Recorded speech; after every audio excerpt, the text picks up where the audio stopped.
Good morning class. Now we are continuing the topic crystal field theory. इससे पहले हमने valence bond theory पढ़ी, उसके ऊपर हमने काफी सारे एग्जांपल्स पढ़े।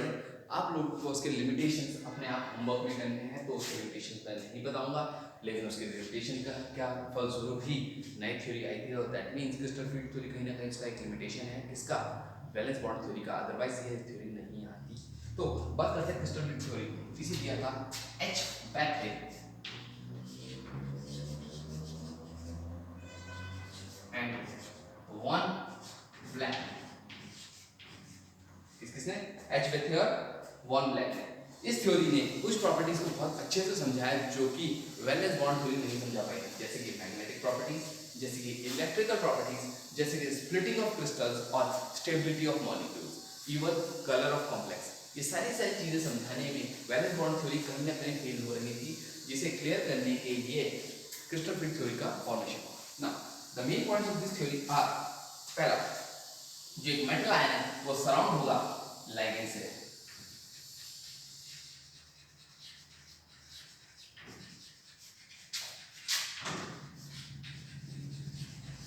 जो मेटल आयन है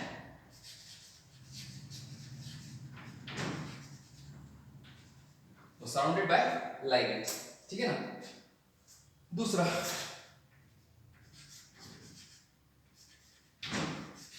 all ligands acts as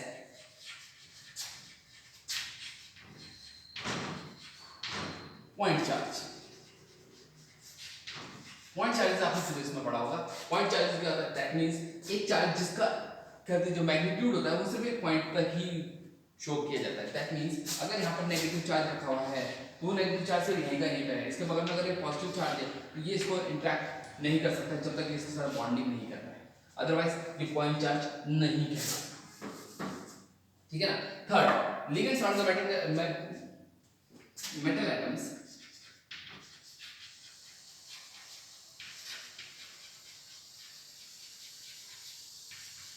The metal atom creates a field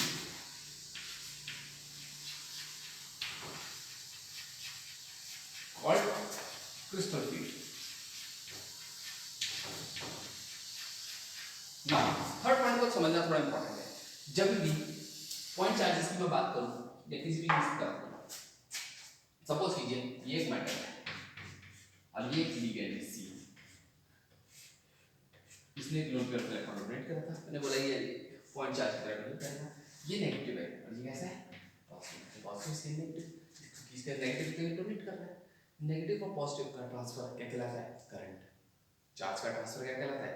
current. तो दैट मींस ये दोनों मिलकर आपस में क्या बना रहे हैं? इलेक्ट्रिक फील्ड बना रहे हैं। उस इलेक्ट्रिक फील्ड को कहा जाता है क्रिस्टल फील्ड। क्या कहा जाता है? Crystal field. Is that clear? तो क्रिस्टल फील्ड कहां से वर्ड आया? उस मैग्नेटिक फील्ड की, सॉरी उस इलेक्ट्रिकल फील्ड की, जो कि इस नेगेटिव लिगेंड और इस पॉजिटिव मेटल के बीच में इंटरेक्शन होने के कारण जो करंट का फॉर्मेशन हुआ, उसे कहेंगे इलेक्ट्रिक फील्ड या क्रिस्टल फील्ड। नाउ इस क्रिस्टल फील्ड के कारण जो मेटल है उसके जो डी ऑर्बिटल्स है वो टूट जाएंगे, यानी उसके जो डी ऑर्बिटल्स है उस इलेक्ट्रिक फील्ड की एनर्जी के बेस पे उसके ऊपर जो डी ऑर्बिटल्स है वो स्प्लिट अप हो जाएंगे लोअर एनर्जी शेल्स में और हायर एनर्जी शेल्स में। Is that clear?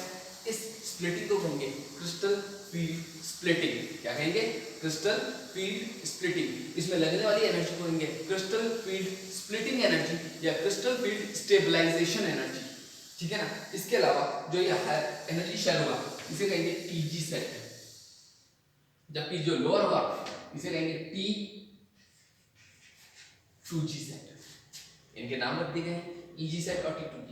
अगर मैं इसको देखूं तो इस सबसेट का नाम होता है DXY, इसका होता है DYZ, इसका होता है DZX, फोर्थ वाले का होता है DX square Y square, last वाले का होता है DZ स्क्वायर। स्पेस ना होने की वजह से मैंने ऊपर नीचे लिखा है। नाउ शुरू के तीन तो चलेगा नीचे, DXY DYZ DZX, जबकि ये चला गया DX square Y square Z square. इस प्रोसेस को कहते हैं क्रिस्टल फील्ड स्प्लिटिंग। और एनर्जी लगने वाले को बोलते हैं, जो टोटल अमाउंट ऑफ एनर्जी लगती है उसे कहते हैं क्रिस्टल फील्ड स्प्लिटिंग एनर्जी, जिसे हम डेल्टा ओ से डिनोट करते हैं। नाउ इन दोनों के बीच का जो डिफरेंस होता है, ठीक है ना, इसे हम डेल्टा ओ से डिनोट करते हैं। ये वो एनर्जी का डिफरेंस है और ये इक्वल आता है 10 dq, जो कि इसकी यूनिट है। अभी 10 dq क्या है ये बाद में पढ़ेंगे, अभी आपको इसको इसके बारे में समझने की जरूरत नहीं है। फिलहाल आपने जो चीज समझनी है वो समझनी है क्रिस्टल फील्ड स्प्लिटिंग इन कॉम्प्लेक्सेस। तो पहला आता है ऑक्टाहेड्रल कॉम्प्लेक्स।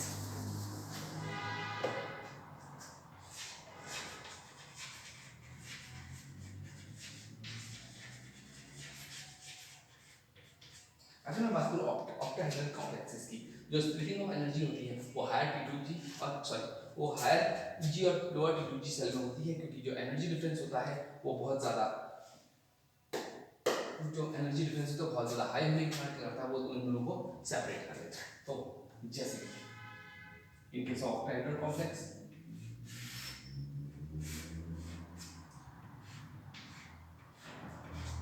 चार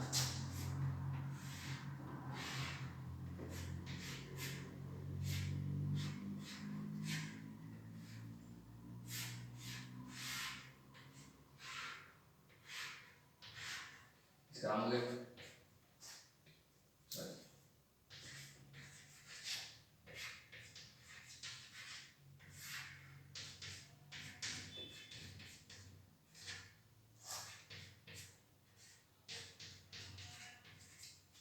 डेल्टा ओ या डेल्टा CFS, ठीक है ना। तो 5 डीजेनरेटेड डी ऑर्बिटल्स टूट गए अपर एनर्जी शेल्स में और लोअर एनर्जी शेल्स में। आपको याद होगा डी ब्लॉक एलिमेंट्स में हमने डी ट्रांजिशन कराया था, तो यानी जो इलेक्ट्रॉन इसमें था वो यहाँ आया सबसे पहले और ये यहाँ से ऊपर जाएगा, ऊपर जाने के जब वो वापस आएगा तो कलर छोड़ेगा, कलर छोड़ने की वजह से वो क्या कहलाएगा डी ट्रांजिशन। तो आपको याद होगा डी ट्रांजिशन हमारा क्रिस्टल फील्ड स्प्लिटिंग ने ही एक्सप्लेन करा है, दैट्स व्हाई कहते हैं d block elements are highly coloured. So पहला बात कर दिया हमने ऑक्टाहेड्रल कॉम्प्लेक्सेस। नाउ इसके बाद आता है टेट्राहेड्रल कॉम्प्लेक्स।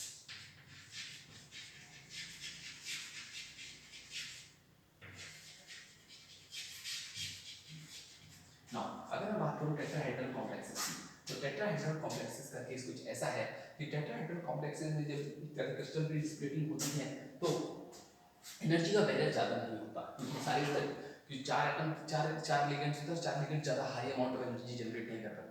जब वो ज़्यादा high amount of energy generate नहीं कर पाते हैं तो बहुत सारे एनर्जी ऑर्बिटल्स होते हैं वो नहीं टूट पाते यानी कि हायर कहते हैं, कुछ कहते बहुत कम जो एनर्जी शेल्स होते हैं वो सेपरेट हो पाते हैं हायर और लोअर में। तो in case of tetrahedral complexes जो 5D जनरेटेड ऑर्बिटल्स हैं वो कुछ इस तरह से होते हैं।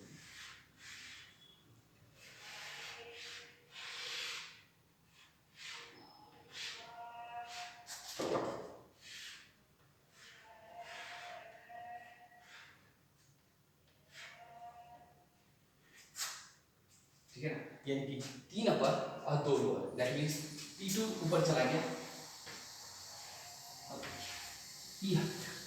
अभी तक एनर्जी का लेवल बहुत ज्यादा था तो हम इसको इज्जत दे रहे थे EG T2G, लेकिन अब एनर्जी का लेवल अपने आप कम हो गया तो G हट गया, T2G का हो गया T2 और EG का हो गया E, तो लोअर एनर्जी शेल E जबकि हायर एनर्जी शेल T2।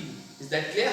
हमने क्या कर दिया G वर्ड को हटा दिया और dxy dyz dzx dx square y square dz square, is that clear?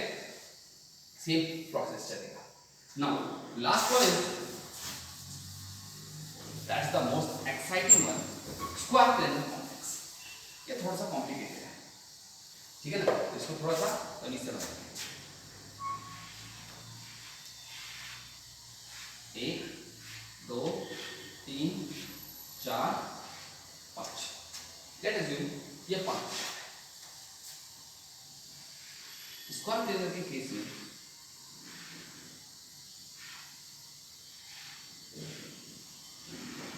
पहली स्प्लिटिंग होती है same as that of octahedral.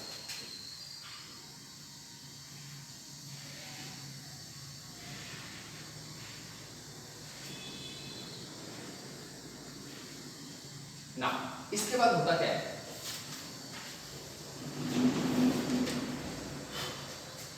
कि ये कॉम्प्लेक्सेस भी टूटते हैं,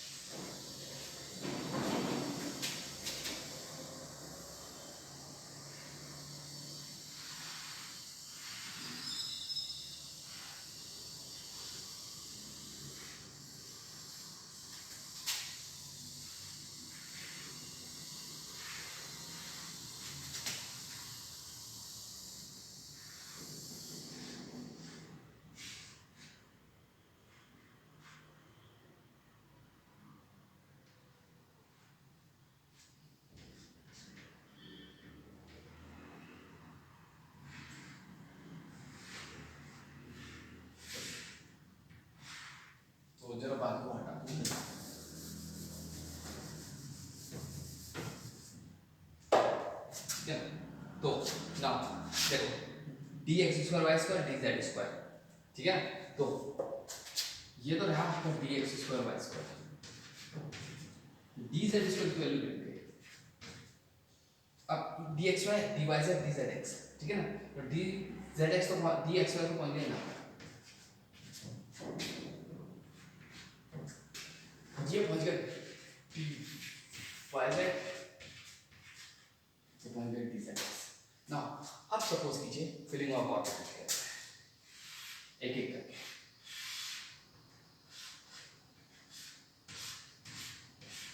एक एक करके फिलिंग ऑफ ऑर्बिट करते हैं। सपोज कीजिए 4 इलेक्ट्रॉन्स को भरना है, क्या भरना है 4 इलेक्ट्रॉन्स को। इसमें कैसे भरते हैं 1 2 3 4, तो सबसे पहले भरेंगे 1 2 3, ठीक है ना। अब दो चीजें देखी जाती हैं, एक देखी जाती है हाई स्प्रिंग कॉम्प्लेक्स यानी कि स्ट्रॉन्ग फील्ड लिगेंड, और दूसरा देखा जाता है वीक फील्ड लिगेंड। क्या देखा जाता है हाई स्प्रिंग कॉम्प्लेक्स, लो स्प्रिंग कॉम्प्लेक्स, यानी कि स्ट्रॉन्ग फील्ड लिगेंड और वीक फील्ड लिगेंड। दुनिया में 3 लिगेंड स्ट्रॉन्ग फील्ड में आते हैं, CO Cl और En, बाकी सारे के सारे वीक फील्ड लिगेंड्स हैं। अगर सपोज कीजिए लिगेंड हुआ स्ट्रॉन्ग फील्ड लिगेंड, क्या हुआ strong field ligand, if the ligand is strong field then reverse pairing will occur, क्या होगी रिवर्स पेयरिंग अकर होगी। दैट मींस चौथा जो इलेक्ट्रॉन है वो ये नहीं आएगा, ऊपर नहीं चढ़ पाएगा। तो अब भरते हैं 1 2 3 4, क्योंकि रिवर्स पेयरिंग हुई वीक फील्ड लिगेंड है तो कुछ इस तरह का आएगा, यानी कि आपका जो कॉम्प्लेक्स था वो सपोज करो FeCl का होल 6 का केस था, Cl strong field ligand 4 plus unpaired electron देते हैं, लेकिन वो 4 अनपेयर्ड इलेक्ट्रॉन 4 अनपेयर्ड नहीं रहेंगे, वो क्या करेंगे रिवर्स पेयरिंग कर देंगे, यानी कि वो कुछ इस तरह से हो जाएंगे, इस तरह से होने के बाद आगे वो रिवर्स पेयरिंग कर देंगे, तो कुछ इस तरह से लास्ट का शेप मिलेगा। अगर सपोज कीजिए वो था वीक फील्ड लिगेंड, तो वीक फील्ड लिगेंड के केस में 1 2 3 4 जाता, यानी कि 1 2 3 और 1 1 4 5 जाता। इसको प्लेनर के केस में, अभी हम ऑक्टेहेड्रल के केस में चलते हैं। फिर 4 लिगेंड्स लेंगे, 1 2 3 4 यहाँ पर अगर हमने दिए, अगर केस हुआ weak field sorry strong field ligand का, तो 1 2 3 और 1 1 4 कुछ इस तरह से बनेगा। लेकिन अगर सपोज कीजिए केस हुआ strong sorry weak field ligand का, अगर ये स्ट्रॉन्ग का होता तो ये रिवर्स पेयरिंग होती, वीक फील्ड लिगेंड का होता तो चौथा इलेक्ट्रॉन यहाँ जाता, क्यों क्योंकि एनर्जी लेवल कम हो जाता है। इन केस ऑफ टेट्राहेड्रल अगर हुआ स्ट्रॉन्ग फील्ड लिगेंड, तो स्ट्रॉन्ग फील्ड लिगेंड हो जाएगा 1 2 3 4, यानी कि ऊपर नहीं जाएगा। लेकिन अगर हुआ वीक फील्ड लिगेंड तो 2 यहाँ पर जाएंगे 2 यहाँ पर। तो स्ट्रॉन्ग और वीक फील्ड के केस में हर बार number of unpaired electrons change होता जाएगा। यहीं पर जो वीबीटी थी वो हमें नहीं समझा पा रही थी, क्योंकि वीबीटी में 4 इलेक्ट्रॉन अनपेयर्ड आ रहे थे तो हम 4 ही गिन रहे थे, लेकिन यहाँ पर उन 4 की कोई गारंटी नहीं है, क्या पता उनमें से 3 ही अनपेयर्ड रहे, क्या पता उनमें से एक भी अनपेयर्ड ना रहे। तो कई सारे कॉम्प्लेक्स ऐसे हैं जो वीबीटी में मैग्नेटिक आते हैं लेकिन कहते हैं सीएफटी में नॉन मैग्नेटिक आते हैं, यानी कि डायमैग्नेटिक आते हैं। उनको एक्सप्लेन करने के लिए सीएफटी ने बहुत ही ज़्यादा इंपॉर्टेंट और क्रूशियल रोल प्ले किया, एज वेल एज सीएफटी ने कलर को समझाने के लिए डीडी ट्रांजिशन का भी पूरा एक्सप्लेनेशन दिया। इसके बाद आती है इसकी मैग्नेटिक प्रॉपर्टी, जो कि लास्ट वन होती है। सपोज करो कि आपका केस ये है, बाकी हम छोड़ देते हैं। सपोज करो आपका कोई कॉम्प्लेक्स है जिसका कुछ ऐसा, तो यहाँ पर नंबर ऑफ अनपेयर्ड इलेक्ट्रॉन्स कितने, नंबर ऑफ अनपेयर्ड इलेक्ट्रॉन्स क्या है 4। तो हमने डीबीटी में क्या करना है, number of unpaired electrons 4, is that clear. तो यहाँ पर निकाला जाता है मैग्नेटिक मोमेंट। मैग्नेटिक मोमेंट का फॉर्मूला है root n plus 2 4 plus 2 4 plus 2 60 24। bm stand for Boltzmann. आपने इसे यहाँ तक पढ़ा लिया, दैट मीन्स आप इसकी मैग्नेटिक वैल्यू भी निकाल सकते हो। इसका एग्जांपल हम इसके नेक्स्ट वीडियो में करेंगे। Is that clear. फिलहाल के लिए सीएफटी इतनी। Thank you very much.